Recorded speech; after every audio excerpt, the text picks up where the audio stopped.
Yes, hello. I'm going to jump about a bit here. I'm going to talk about why we have to criminalise nuclear war, why it's absolutely imperative. And to do this, I'm going to show you a few slides from some presentations that I've made in the past, but they're from different presentations, so I have to jump about a bit, and I hope you'll forgive me for that. The first picture that you see here, this one, is from a paper by Robin White, who is a paediatrician in Canada. This paper was written in 1990 and published in the British Medical Journal. And to my mind, it's one of the most terrifying graphs imaginable. Because what it shows is infant mortality and first-day neonatal mortality. So these are children who died at birth over this period of time. This is 1940, 1950, 60, 70, 80, you can see. And this is in the United States. So this is first-day mortality, 0 to 28 days, and stillbirth rates for the United States. And what you can see quite clearly here is that there's a big increase in babies dying after being born in this period. That's 1952 to 1968. Now what could have happened then to cause this enormous increase in child death? What happened was that there was a lot of atmospheric nuclear testing of weapons. So the United States and the Soviet Union and the United Kingdom and later on the French and of course Chinese, but mainly the big testing from the Soviet Union and from the United States produced an enormous amount of radioactivity which came down in the rainfall all over the world. And the effect of this was to cause genetic damage, cause damage to the babies in the womb, and to cause damage to the genetic material in the sperm and in the eggs of women who were living at that time. And as a result of that, probably, and if you include also the miscarriages, these are children who died in the womb, you're talking about maybe 50 million deaths. So if we're talking about World War II and World War I and World War III, I have to say that World War III has already happened. World War III happened after World War II. And World War III was not a fight between one nation and another, or several nations and several other nations, as World War I and World War II was. It was a fight between the military and the nuclear complex and the human race. And it's not me who said this. The person who said this was John Goffman, who originally was the head of research for the United States Atomic Energy Commission until he had to resign. And he said that the nuclear industry is waging a war against humanity. And that war has already been won. More than 60 million people have died of cancer as a result of these releases to the environment of radioactivity. And as I said, probably more than 50 million children have died either in the womb or as this shows, postnatally. And not only that, but of course not just human beings, but of course you've got all of life, living systems on Earth. So you've got an enormous reduction in the birth rate of just about every species. One of the scientists that I know, an Indian scientist called Alwadesh Jha, looked at the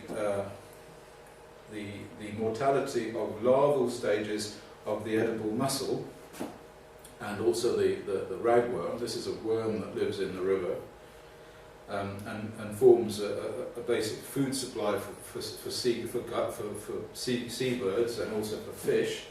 And he showed that tiny, tiny quantities of these radionuclides released from the atomic submarines in Plymouth were capable of causing developmental defects, chromosome defects, in the larval developmental stages of these creatures. So what we see is that already, as a result of these releases to the environment from these atomic tests, which we have had an enormous increase in deaths in the developmental stages of living systems on Earth. Now these were just tests. These were just blowing up bombs in the sky. these weren't nuclear exchanges. These weren't the weapons that were being fired from one country to another to explode over cities and kill millions of people, which they would do. These were just tests. And if there's any doubt about these effects, let me say that I have already also studied the veterans of these nuclear tests in the Pacific. I carried out a study in 2007 of the British Nuclear Test Veteran Association, children and grandchildren. And what this result showed was quite astonishing. We did a questionnaire study of these veterans of the nuclear tests in the Pacific, in Christmas Island and in Australia, and we found that there was a 10-fold excess of congenital malformations in the children. So that is to say that the children had 10 times the congenital malformations. These are sometimes fatal ones. These are ones that involve hydrocephalus and spina bifida and too many fingers and missing kidneys and all sorts of very nasty genetic effects. We found a 10-fold excess in the children over the expected number compared to ordinary people who were not at the test sites. And of course we should also note that the ordinary people who weren't at the test sites still suffered an effect. But the astonishing thing was that it was not the children that was the most interesting thing or the most horrifying thing, it was the grandchildren. Because the grandchildren had the same level of congenital malformations. And studies that we've done in Fallujah, Iraq, of people who were exposed to radiation from uranium, from depleted uranium weapons, show exactly the same effect, that the children and the grandchildren, and we have no doubt the great-grandchildren and so on, will suffer these same genetic effects. Now this should come as no surprise to the scientific community, because in 1926 Hermann Müller discovered that the irradiation of fruit flies, these little flies, with X-rays, caused a massive increase in genetic damage, in visible damage to the chromosomes. And he bred from these flies, and he showed that they produced mutations, so you get mutated flies. That's a fly, instead of having long wings, it has little wings. Instead of having red eyes, it has black eyes. So these are changes in the structure of these creatures. And by 1950, he had received the Nobel Prize by then. He was sufficiently concerned to start writing articles in which he said that if nuclear testing continued, and if radioactivity continued, and this is Hermann Müller, this is a Nobel Prize winner in America, he wrote these articles to say that if these releases to the environment were continued, there would be an ongoing, continuous effect on the genome, on the genetic structure of the human race. And he was very concerned about this. He got into a lot of trouble with the United States government for writing these things, but he was an important enough guy to be able to get away with it. So we know from this work and from the work that other people have done on the genetic damage resulting from the exposure to these substances, and I'm talking about strontium-90, cesium-137, plutonium-239, and in fact, indeed, and especially uranium-238, which, although it's not a new substance, has actually become a new substance on Earth because it's been dug out of the ground where it should quite safely be. And it's been refined into the metal, into the pure form, and then it's been used in weapons, in atomic weapons, of course they're all made of uranium, and in these depleted uranium weapons or in other uranium weapons that are increasingly being used on the battlefield. So this is the effect on the children. Now in 2004, I was made the work policy leader for a European Union operation called the Policy Information Network on Child Health and Environment, or PINCH, P-I-N-C-H-E. And I made a little presentation there about all of this to the 40 scientists and doctors and epidemiologists and toxicologists and pediatricians who were part of this group. And the purpose of the group was to advise the European Commission, these are the people who run the show in Europe, on what they should do to try and improve children's health.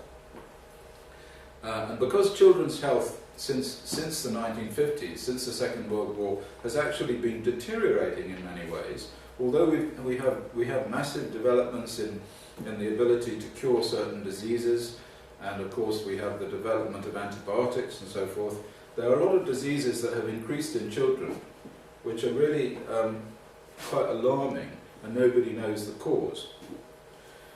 So the European Commission is understandably quite concerned about this and wanted to know whether these increased levels of illness, and of course that includes childhood cancer, were a result of exposure to substances in the environment. And of course we at the end of this discussion, we found that that was the case, that they were a result of exposures to these substances.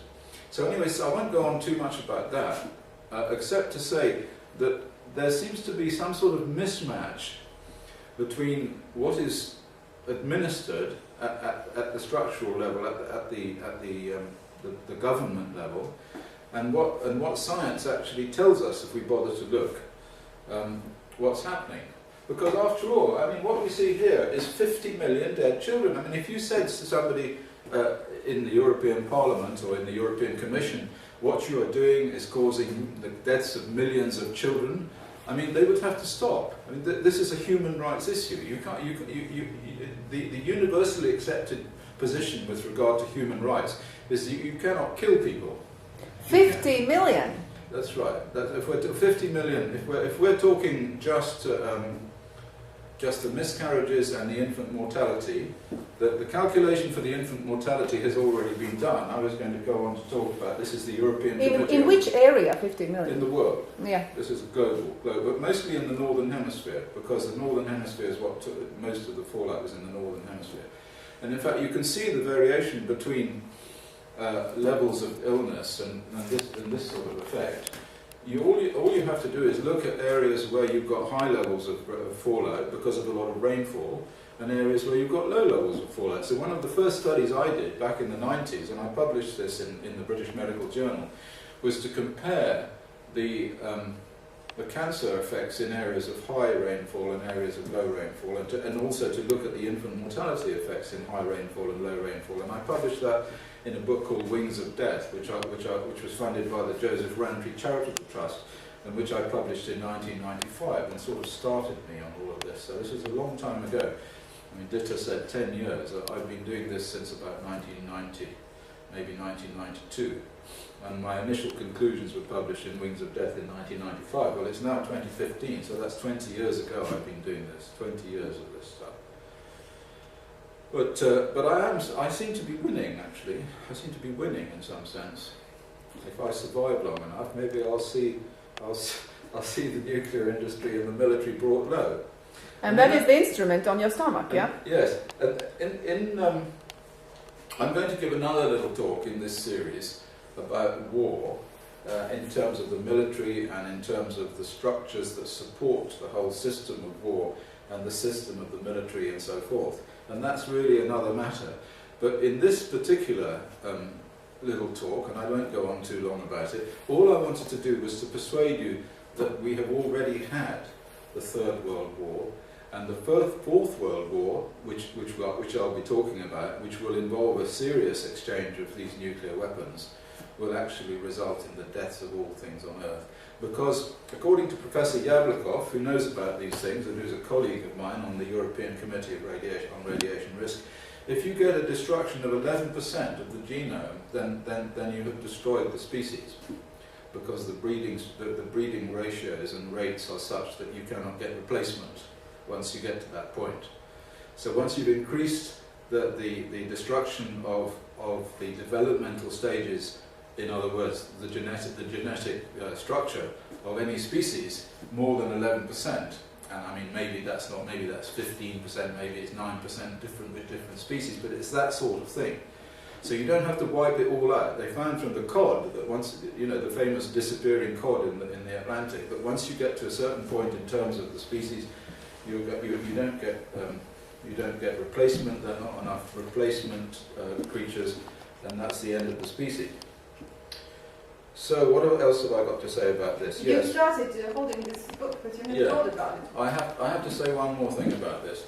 That if the Third World War has been fought and lost, the people who've lost it, we're talking about the human race, the people that won it are the scientists who work for the nuclear and military establishment. Because what they did in 1952 was they created a radiation risk model, which was a false model, which was a model based on averaging of exposures. And as a result of this, they managed to sustain, and this is why they did it, the nuclear testing without being stopped by the governments who were engaged in it. They advised those governments that the testing would have no effect on people, no effect on living systems, and they were completely wrong. And the evidence of this emerged around about 1980, the first evidence of it, although this was published, early results here were published in 1972 by my colleague Ernest Stoneglass, who died last year. But that model, would it be right to say that it is some kind of device to measure damage of radiation? Well, I can explain what the model is. Because people don't get it really, you know. It is easy to explain. Let me just show you some pictures. So that blue book, it describes perfectly that model, yeah? Yeah. The device with which you can predict the consequences of radiation exposure. This is the basis of the model that was developed in 1952 by the International Commission on Radiological Protection. And this is the organisation that still holds the reins of the radiation risk model that enables people to live, enables laws which limit the doses of radiation in such a way that people can be exposed to more radiation, to quantities of radiation that actually kill them. And this model averages radiation over the whole body. So in other words, you take the amount of energy that's absorbed and you divide it by the mass in the body and you call that a thing called the absorbed dose. That's the dose. The problem is that if you get all of this energy in one place, say here, let's put it here, then the dose will be much smaller under the ICRP risk model. So if you put a bit of energy here and nothing everywhere else, you dilute this energy into the whole system, you see. The problem so you mean a one contaminated place? Yes, in the body. If you had a particle, for instance, if you had a particle here, just there, say let's put it in the lung, particle. I'll show you a picture of the particle in a minute. Then what the ICRP model does is it takes the energy from that particle and it dilutes it into the whole organ. The whole body? Well, the whole body sometimes, but basically it is the whole organ. But the organ is very large. You know? I mean, you're not talking about a massive dilution. Let's see if I can find the picture I want. No, I don't. Oh, there it is. There it is. Okay, this one. Well, I'll leave it up like that. As you can see here, this is an edible mussel. This is like one of the, like when you eat mussels, moule marinière. These creatures, they filter the water, and as they filter the water, they can pick up little particles. And if you look here, you can see a particle there.